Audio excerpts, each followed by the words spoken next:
आता बघूया टॉप 9 राजकीय बातम्या। हिंदुत्व आणि राष्ट्रभक्तीचं भाजपचं ढोंग क्रिकेटमुळेच उघडं पडलं। सामने महाराष्ट्रात असते तर आम्ही उधळून लावले असते। आशिया कपमधील भारत पाकिस्तान क्रिकेट सामन्यावरून राऊतांची टीका। संजय राऊत म्हणजे नया मुल्ला जोरसे बांग। अमित शहांवर अग्रलेखात टीका करणं म्हणजे चोराच्या उलट्या बोंबा। केशव उपाध्यायांची संजय राऊतांवर टीका।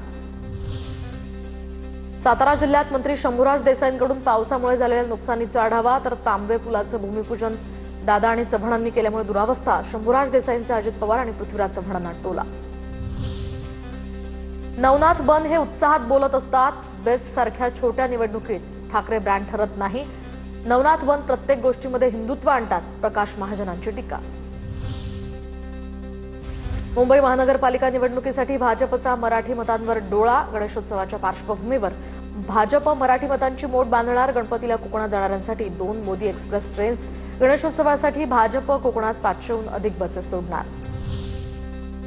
गेल्या वर्षभरात मेळघाटचं नाव लोकसभा सभागृहामध्ये ऐकलं नाही। नवनीत राणांची काँग्रेस खासदार बळवंत वानखेडेंवर टीका। तुम्हाला खासदाराच्या घराचा पत्ता तरी माहिती आहे का? राणांचा सवाल। खासदार फौजिया खान यांनी केंद्रीय मंत्री किरण रिजिजू यांची भेट घेतली आहे, तर भारतीय हज यात्रेकरूंच्या समस्या सोडवण्याची त्यांनी केली मागणी।